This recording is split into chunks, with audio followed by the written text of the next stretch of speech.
heureux de retourner, d'aller vers le passé. Nous sommes toujours situés dans la salle de John Adam Perkins, à la bibliothèque locale, toujours à Val-des-Monts. Nous étudions la blanche dans les capsules historiques. On en travaille, puis on en mange même.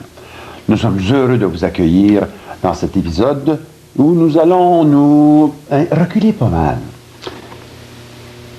On veut noter, chers téléspectateurs, chères téléspectatrices, que cette capsule que nous vous présentons aujourd'hui s'inscrit dans un cadre bien spécial.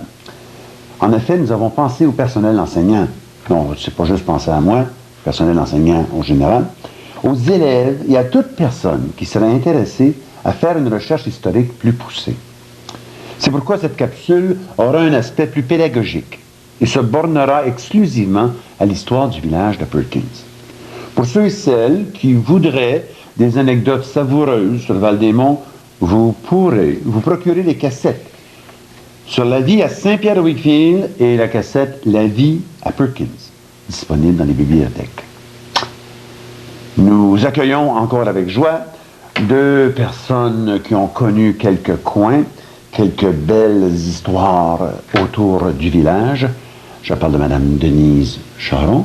Bonjour, ça va bien? Ça va très bien. Vous avez l'air en forme, c'est vrai. Ah oui. Et vous, Mme Rolande Brassard? Bonjour. Ça va bien vous aussi? Ah oui, ça va très bien. Toute prête à rien oublier? On va essayer. D'accord. On recule dès... Oh mon Dieu, je pense qu'on a parlé de 1850. Non, on recule encore plus? Ou Oui.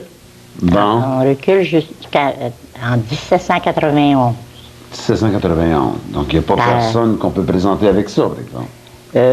Par un décret qui a été mis en vigueur par le lieutenant-gouverneur du Bas-Canada, c'est Halliard Clark, et en date du 15 octobre 1792, désigné officiellement par le nom de Templeton, un territoire à arpenter entre le canton de Hull et celui de Buckingham. Alors, ce n'est qu'en 1815 que le canton de Templeton figure en place. Nous, ici, à Perkins, on s'est appelé le canton de Templeton Nord pendant plusieurs années. C'était déjà un nom anglais, Templeton. En tout cas, il n'y avait pas de français dans ça. Et rendu en 1825, il y avait 13 concessions. Ça veut dire des rangs, là. C'était tout mesuré en rang, du sud au nord, et Logore, plus haut, en gagnant Baltimore. Les concessions étaient basées sur quel... Sur l'arpentage de M. Bouchette. L'arpenteur du temps, là, M. Bouchette avait arpenté des lots qui ont vendu par après aux concessionnaires. Les messieurs qui sont venus pour acheter pour la coupe du bois. Ah, c'était pour le bois. C'était pour le bois. Du tout dans ce temps-là. Oui, quand ça a commencé par le bois. D'accord. Puis quand il y avait, oh mon Dieu, c'était quoi la loi? Il y avait le droit aussi au trapage ou c'était-tu juste les Amérindiens ou c'était... Oui. Au début des années 1820, là, après la guerre de 1812, l'Angleterre a envoyé des émigrants pour faire une réserve d'hommes au cas d'une autre guerre. Alors, ça l'a emmené, ça a peuplé les nouvelles terres, puis un nouvel essor de colonisation qui est dû en partie à l'ouverture du canal Rideau en 1832. Ça a emmené des nouveaux colons qui sont venus s'installer dans la région. Puis, cette nouvelle population trouve du travail dans le bois, l'exploitation forestière. Je trouve ça drôle quand même comme déduction, hein? La guerre, plus la réserve d'hommes, plus le canal Rideau, puis finalement ça arrive ici. C'est drôle comment ils ont accès à ça. Ils sont venus s'établir sur des colons d'origine française et anglaise, qui sont venus s'établir sur les territoires de chasse des Algonquins. En particulier, c'est ceux des Ouescarines. Ah, Ouescarines, c'était là, OK. C'est ça. Les postes de traite, de fourrure furent établis à plusieurs régions, comme à Maniwaki, Fort Coulonge. Ah, ben oui. Partout où il y avait de l'eau, il y avait des lacs, des rivières. Même à Hull, il y a eu des postes de traite. Non, non. Mais dans ce temps-là encore, là, même les Oui. West Puis Carini, la fourrure, ça a continué jusqu'en 1860. on parlait jamais de la Blanche, on parlait jamais de nos noms. C'était toujours Templeton. C'est ça. Mais Non. Perkins même s'est appelé Blanche Settlement. Blanche Ouais, Settlement. puis tout se faisait en anglais. Hein? Toutes c'était surtout les débuts, tout se faisait en anglais. D'accord, d'accord. Eh bien. Puis là, il y a eu la fourrure, le canal, rideau, mon Dieu, ça l'amenait. Comment est-ce qu'il faisait le. Y avait-tu du portage? Y allait-tu retourner le bois? C'était des charrettes? Il utilisait la blanche? Est-ce que vous êtes au courant quand de ils ont ce détail? quand ils ont commencé le bois, c'est surtout la rivière. Hein? D'accord. Ils descendaient le bois par la rivière. D'accord. Puis, au cours des années, il y a eu des chemins, des petits chemins. Des chemins, ben oui. D'accord, d'accord. C'est ça aussi que des fois, on reste surpris en disant il y avait sûrement un grand, grand chemin du roi. Ah, Ça n'a pas non. rapport du tout, c'est- Ah non, c'était rudimentaire, c'était très, très mauvais. Parce que je pense que dans ce temps-là, ils ne connaissaient pas beaucoup le sable. Tu sais, aujourd'hui, le sable, ça améliore les routes. On va passer après les premiers arrivants, on va aller vers les premières terres. Là, on parle de un Américain, un des fondateurs, John Adam Perkins. Je pense que ça, je m'en vais vers l'experte Roland. C'est-tu possible, ça? Ben, je ne suis pas une experte, mais je sais des choses. John Adam Perkins, il est né aux États-Unis, hein? Puis il s'est emmené au Canada, puis il a épousé une fille du nord de l'Ontario. Ensuite, il a appris, on ne sait pas comment, qu'il y avait des terres à bois ici, puis il s'est emmené acheter ça vers 1836. Et puis, après ça, avant ça, lui, il a acheté le moulin à scie qui avait été bâti par M. Justus Smith en 1838. Et puis là, ce moulin-là, il était ici au village de Perkins, sur la rivière Blanche. Puis il l'a exploité un bon bout de temps, je pense que c'est jusqu'en 1891, à l'année de sa mort. Et ici, les gens étaient greffés à ça. Là, il y avait des groupes, là, il y avait des hommes, il y avait des chantiers. Dans les chantiers, il a possédé 3010 acres de terrain. Presque toutes les terres y appartenaient. À lui. À partir du lac McGregor, en gagnant jusque vers le lac Donaldson. Pas Donaldson, l'autre chez nous, là. Il y en a plusieurs lacs dans notre coin, hein? Le lac Twin Lake, là, qu'on appelle Plumbago. Le lac Plumbago. C'est vrai qu'il y avait plusieurs noms. Ils ont changé de nom, là, dernièrement. Ils appellent ça les deux jumeaux, là, mais je ne suis pas d'accord avec ça. Oui, les lacs jumeaux. Vous avez l'air de vouloir gagner les noms sur le passé, en tout cas. Ben, c'est ça. On ne se reconnaît pas. On se reconnaît pas. D'accord. Puis là, tout ce terrain-là là, appartenait à lui, puis à une association. Oui. Puis le bois, encore là, les profits. C'est pour ça que le Père Pigeon, dans son livre, il dit que c'est le fondateur de Perkins, parce qu'il a développé, c'est lui qui a développé Perkins. Même si on n'est pas toujours d'accord avec ses façons de procéder, ça reste comme, au même titre que M. Wright à Hull, il a aidé au développement de Perkins.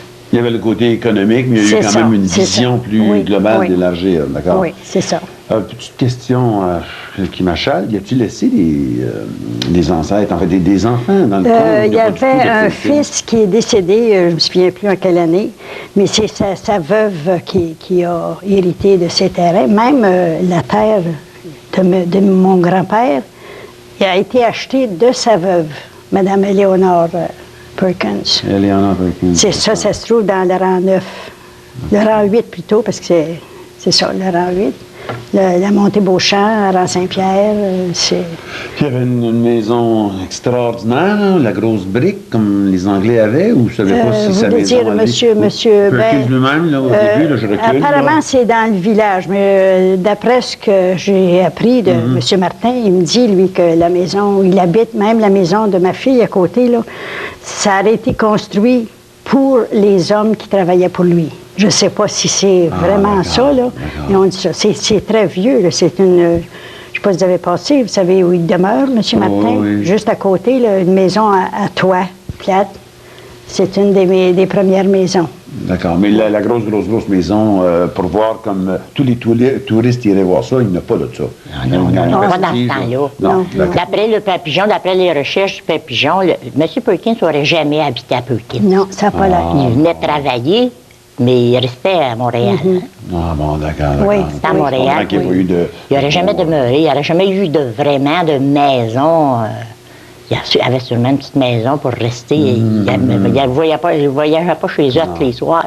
Oui, d'accord, parce que dans l'histoire, on voyait, que ce soit même à Hull, Finney-Montréal, aussi une grosse maison Oui. imposante. Oui, Ils oui. veulent la garder. Parce qu'ils ont Ici, demeuré, il l'aurait là. fait aussi. Oui. J'imagine, mais il a dû rester ailleurs. hein? Ben, C'était, le site historique, c'était plutôt le moulin.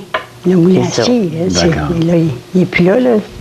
Ça a été acheté par Je sais Hydro-Québec. que les gens ils ont commencé à s'établir autour du moulin. Oui. Puis là, il y avait leur bois, puis il y avait leur pour bâtir leur maison. D'accord. Alors, c'est le même qui était formé le village. Mais même dans ce temps-là, Jonathan Perkins ne l'avait pas en disant, ma vision, là, je vois aussi l'agriculture. Lui, il ne pensait pas à ça. Il pensait surtout au bois, Oui. à la forêt. Il n'a pas pensé à d'autres choses qu'il pouvait y avoir dans la région. Pas de ce que je connais. Ou là, augmenter je les pense. fourrures tellement que la région ici, c'était un paradis pour les chasseurs, tout ça. Même dans ce temps-là, on n'en parlait pas. Non. D'accord. OK. J'essaie juste de voir ça exactement comme ça. OK. Puis, si j'arrive à l'achat de moulin, on arrive sur les terres, d'accord. Ah oui, évidemment. Là, on a parlé des Anglais, on a parlé des Américains, qui a marié une jeune de l'Ontario, c'est De ça? l'Ontario, du nord de D'accord. l'Ontario. C'est quoi son nom, savez-vous, son prénom à cette dame-là? C'est Éléonore. Elle s'appelait Éléonore. Oh, Éléonore. d'accord. Ah, OK, Oui. c'est ça, tantôt. Oui. La femme du fils. Non, c'est la femme du père, ça. La femme du père? C'est la femme du père. La femme du fils, c'était le même... Je ne sais pas le nom, D'accord. j'ai pas... OK, tantôt j'avais cru Éléonore comme ça. Ah, moi aussi, je pensais que Il y a eu aussi un des fondateurs dans ça, fondateur avec sa vision personnelle à lui, c'était Monseigneur Gig. Ça, j'ai eu le bonheur aussi de participer à une pièce de théâtre, parce que c'est qu'on s'est aperçu que cet homme-là aussi avait mis beaucoup d'énergie. Puis des fois, tout à coup, il était absent, tout à coup, il revenait, tout à coup, il était absent, puis là, il promettait. Qu'est-ce que c'est qui s'est passé avec Monseigneur Gig pour le savoir, son installation, ou son implication plutôt, pas son installation, mais son implication? ben, quand Monseigneur Gig est venu par une visite, il venait de la Lièvre, il a monté la Blanche, il était en canot, puis il est venu faire une petite mission ici, puis là, il y avait la demande des gens qui voulaient avoir une chapelle. OK. Alors, il a décidé Monseigneur Gig a décidé de bâtir une chapelle, mais ça a pris des années avant que ça se concrète. On ne sait pas juste qu'est-ce que c'est qui est arrivé, mais c'est D'accord. juste en 1850. La première chapelle, là, Oui.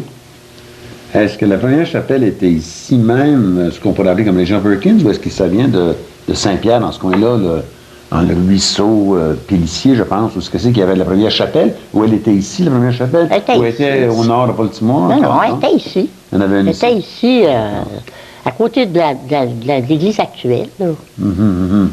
Mais pourquoi qu'il viendrait... Ah! Les Anglais, il y avait des chantiers. Donc, il y C'est avait ça. du monde aussi pour les missionnaires. Donc, ça, c'était... Monseigneur Gig, c'était un oblat. Donc, les premiers prêtres ou les premiers missionnaires qui venaient autour venaient à chaque saison. Qu'est-ce que c'est qui se passait, là? Je comprends pas. Comment est-ce que les prêtres pouvaient s'installer? Il n'y avait pas de chapelle, il n'y avait pas de lieu. C'est les prêtres des autres paroisses qui desservaient ici. Il y a eu celui d'Angers. Il y avait une paroisse à Angers, il venait ici. Puis celui de Pointe-Gatineau. Il y a beaucoup de gens qui sont nés ici, là, qui étaient baptisés à Pointe-Gatineau. Je trouve ça drôle, en l'an 2000, les prêtres maintenant desservent d'autres Oui, paroisses. c'est ça. On dirait qu'on a fait une Au petite début, boucle, là. c'est le curé d'ici qui desservait Sainte-Rose. Sainte-Rose était bâtie après nous autres. D'accord. Alors, au début, on parlait d'une population de juste quelques centaines de personnes, là. Mais même là, un prêtre venait les rencontrer pour la petite chapelle. Je pense qu'ils venaient pourrait dans vous les dire, là, chantiers. qu'on- Les les frères chantiers. venaient dans les chantiers célébrer des messes. C'est ça qui est arrivé. Bon. Parce qu'on retrouve souvent le nom de Eusèbe du Rocher, qui était un oblat, qui partait de Maniwaki, qui venait desservir les chantiers d'ici. Puis on le voit dans les écrits, dans tous les écrits que j'ai pu lire, là, on voit le nom du Père de Rocher. Je pense que ça a été les premiers prêtres. Toujours à courir dans le passé, alors qu'on reste assis ici bien tranquillement. Oui, on vient de parler un peu des premiers arrivants, on parle aussi des premières terres, on a parlé aussi des fondateurs, dont Monseigneur Guigues. On va essayer d'aller dans les petits détails un peu plus pour les chantiers, pour les scieries. Je vais attaquer, oh mon Dieu, pauvre Mme Brassard. Rolande, est-ce qu'il y a quelque chose qui s'est passé aussi avec toutes vos recherches? Je vois aussi que les dames ont travaillé énormément. Vous avez fait des écrits et des demandes. Vous avez dû rencontrer bien du monde aussi, vous deux, pour tout ça? Non, pas nécessairement. On a lu des livres. Il y avait des nombreux... tous les livres que j'ai lus, celui de Buckingham, celui du Père Pigeon, celui de Sainte-Rose, ça parle beaucoup de tout ce qu'on a vécu ici, l'ère du bois. Et puis, le deuxième cycle, de 1860 à 70, c'était encore ce qui a amené l'ère des moulins assis, qui ont été construits, comme j'ai dit tantôt, par M. Justus Smith en 1838, acheté plus tard par M. Perkins. Et puis là, lui faisait son bois, vendait du bois partout alentour, aux gens du village et puis même ailleurs. Et puis lui, il charroyait son bois aussi, beaucoup par la drave, tu sais, par les rivières. Et puis il transportait ça aussi jusqu'à Templeton par voie d'eau. Durant ces années-là, beaucoup de gens ont travaillé pour M. Perkins.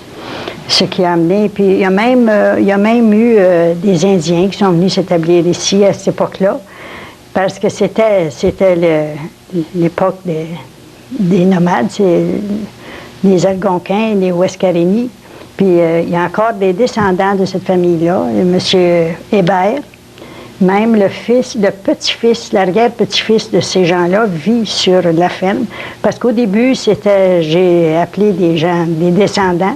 On dit que c'était une petite cabane de trapage qui avait été sur la ferme. C'est dans le rang 9, vers le Twin Lake, le lac Lumbago. D'accord. Et puis, le petit-fils vit là. Puis, il y a encore ça dans le sang, le trapage, mais il est plus occupé aujourd'hui, ça fait qu'il n'en fait plus. Ah, la ferme Charette que je connais. Non, c'est la ferme Hébert. Hébert, ah oui. Ils ont des moutons.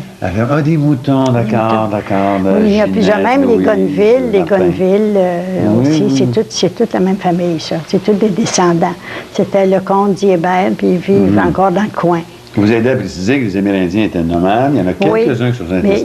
Il y en a eu, mais pas que c'est la seule famille que je connais qui s'est installée dans la région. D'accord. Mais c'est comme les Gonneville, c'est apparenté avec les Hébert, parce que la mère était une Hébert aussi, comme les Charrettes du coin, là. OK. C'est aussi, la mère était une Hébert. Madame Guittard, elle-même était une Hébert. C'était toute la même famille, ça. On dirait qu'il y a une petite goutte d'Amérindiens un peu en chacun de nous. Oui, mais supposément, moi, j'ai appris de M. Wilfrid Burke, qui avait le magasin général de l'époque, qui a brûlé, il n'y a pas longtemps, que même parmi les Lafontaine, il y avait des descendants, des Charbonneau. Moi, je n'ai pas connu ça. Lui, il était plus âgé que moi, ça fait qu'il m'a rapporté ça. Puis j'ai su dernièrement que même, ça a confirmé cette nouvelle, qu'il y a un des petits-fils, des arrière-petits-fils, qui avait eu la permission d'avoir sa carte d'Indien, parce qu'ils ont le droit jusqu'à la 5e génération. Ah bon? Ça fait que ça prouve que... Et là, ça s'en parle aujourd'hui, hein? Ben, mon Dieu. Au tout début, c'était des nomades, se sont installés, puis Parce que ça se faisait beaucoup par voie d'eau, on faisait du portage, puis on a beaucoup de lacs dans la région, donc... ils transportaient, ils se promenaient, puis ils portaient leur canot, puis ils embarquaient sur l'autre lac. Puis je vous remercie d'avoir précisé la parenthèse des Amérindiens. J'aime ça. Pour revenir au chantier et aux scieries, Là, pour travailler là, c'était tous, mais là, on n'appelait pas ça des Québécois dans ce temps-là, des Canadiens français. Des Canadiens C'était français. ça ou c'était des Anglais? Il y avait aussi des Anglais. Oui, D'accord. oui. Beaucoup de familles anglaises à l'époque. OK. Oui. Pour les charges de bio, moi, je vais aller aux petits détails un peu.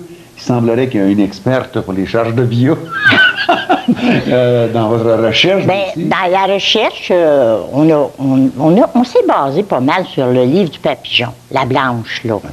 Papillon avait fait beaucoup de recherches, lui, beaucoup plus que nous autres. OK. Mais selon le recensement de 1871, là, il y aurait eu 18 614 bio qui a été sorti, là, coupé par les hommes. Il était trois groupes de 7 hommes. C'est ça. C'est comme si c'était les chantiers, là. Il y avait un chantier de 7 hommes, un autre de 7 hommes. Tu sais, ils n'étaient pas tous ensemble. Ah. Alors, ils coupaient comme 50 bio par jour de ce groupe-là, là. Tu sais. Et puis, pour 96 jours, ils ont sorti 18 614 bio, qui a rapporté pour une somme de 1800 piastres de salaire. Alors, ce qui faisait à peu près 12 piastres par mois pour les hommes. C'était pas beaucoup, hein? Non. Tu sais, dans ce temps-là, c'était pour le temps, c'était correct, mais pour nous autres, aujourd'hui, on compare ça. Oui, là, on ne fera pas de comparaison avec les profits.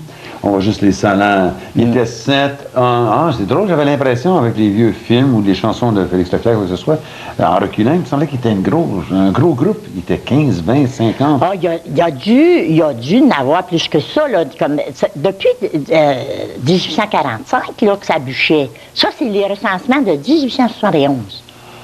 Ah, vois-tu, ça avait modéré un peu, là. OK, il avait commencé à passer. Alors, on n'a pas de recensement plus bas que ça. Il servait à quoi, surtout le bois? C'était-tu déjà, comme dans l'ancien temps, pâte et papier, ou c'était pour... Il en faisait du bois écarré, hein? C'était du bois écarré. Puis, il bâtissait les maisons. Puis, mais il chupait en Angleterre. Il chupait par la rivière, il mettait sur le train ou les bateaux, ils chupaient ça. Il y avait beaucoup de bois qui chupaient en Angleterre. Oui. J'aime ça aussi, chipper. C'est drôle, hein? Bon, je suis de la région. Peut-être que j'ai pas le mot. Expéditionner, non, c'est pas grave. C'est ça que j'aime aussi, parce que dans ce temps-là, les gens aussi avaient ces échanges-là. Parce qu'on ne voyait pas seulement non plus comme j'ai dit tantôt, des francophones, il y avait des Anglais. Ça aussi, j'aimerais ça sauter, ça m'achète un peu, parce qu'il y en a qui disaient que c'était juste des Irlandais. Ils disaient non, c'est des Anglais d'Angleterre. Il y avait même quelques Écossais, si tu veux. Oui, il y a eu beaucoup d'Irlandais, là, parce que l'Irlande avait envoyé des immigrants. Le Canada, ça a dû accepter les immigrants irlandais, mais il y avait des Anglais aussi. Puis, il y avait des Américains, parce que M. Perkins, c'était un Américain, ça. OK, d'accord. Il était américain, lui. Qui fait que en 1895, vois-tu, là, on a les recensements dans le livre du père Pigeon, là, mais en 1895, il y avait 152 familles, dont 54 anglaises. 54 familles anglaises à Perkins, là. Alors, parce qu'à l'église, le prêtre, il faisait le sermon dans 2 langues, en anglais et en français. Ça a été longtemps comme ça. Puis... Quand il arrivait pour parler, là, le curé ou les patrons aussi pour les chantiers, est-ce qu'il parlait encore, même dans ce temps-là, on est rendu quand même, on approche vers 1900, est-ce que là, on parlait des fermes ou non, c'était encore les bûcherons, c'était encore le bois? Il n'y avait pas encore... Non, là, il y avait là, il a commencé à faire des fermes. Il y a beaucoup de gens qui ont défriché le territoire puis qui se sont établis des fermes. Ça a jamais été des grosses fermes parce qu'il y avait beaucoup de roches. Mais les gens vivaient sur leurs fermes, là. Après l'essor du bois, puis des mines, puis... OK. Eh bien, quand on parle aussi des personnes, Louis Leblanc, de Fils-Rollin, puis Rainville, ça, c'était on revient des fondateurs ou c'était des gens qui étaient en charge? Mon grand-père, il est arrivé ici en 1887. Il s'était marié à Angers, parce qu'il était natif d'Angers. Puis il y avait un fils déjà. Puis au printemps de 1887, il a bâti la maison sur la montée Beauchamp, que vous voyez, la maison de pièces, là, que vous voyez. mon Dieu, sur la montée Beauchamp. avant. Donc, vous voyez dans le livre de Centenaire, on voit la photo. Là. C'est dans votre patrimoine à vous, ça? Oui, c'est- oui, oui. Ah. Puis il a défriché cette terre-là. Si vous passez par là, vous savez de quoi je parle. C'est défriché de... Tous les centaures qui sont défrichés d'un bout à l'autre. Ça fait qu'il a défriché ça avec un arrache-souche, là, une grosse vis. Vous savez ce que je veux dire, là? Non. Traîner. Tu plantais ça dans la... Oui, tu plantes ça dans la souche, puis avec le cheval tirait là-dessus. Ah, non, Yeah. ça, là, vous m'apprenez quelque Mais, chose. ça a été là longtemps, là. Puis sur cette ferme-là, il y avait un moulin à scie aussi sur le creek, là, le creek à Ferrens. Puis ce moulin à scie-là, il était là jusqu'en, je sais pas, vers 1948, je pense, ou 50, là. Ça avait appartenu parce que lui, il avait cédé ce moulin à scie-là à sa fille, Alida de Rainville, pour service rendu. OK, OK. Et puis, plus tard, elle n'avait qu'un fils, fait qu'elle l'a cédé à son fils. Puis lui, il l'a exploité pendant un certain temps. Puis à un moment donné, il a vendu l'équipement à M. Guittard. OK, Ou bien, d'accord. ça avait été acheté de M. Louis Leblanc. C'est le premier qui avait ça. Qui avait... Ah, c'est ça l'histoire. OK, OK. oui, c'est OK. ça. C'est ça. Puis là, c'est mon grand-père qui l'a exploité. D'accord, d'accord. Je vais sauter sur l'occasion aussi de parler d'exploitation de forêt et tout ça, puis maintenant on parle aussi des fermes. Je vais parler aussi du Père Pichon. Attendez une émission spéciale en septembre. On va rencontrer le Père Pichon pour vous parler des mines. Il semblerait qu'il ait fait une recherche bien spéciale sur le mica, je te pourrais dire l'hépatite. Ça, c'est pas tout à fait le même minéraux. Donc, c'est ça, oui. On va en parler bientôt avec le Père Pigeon en septembre. On va revenir après ça avec notre conversation.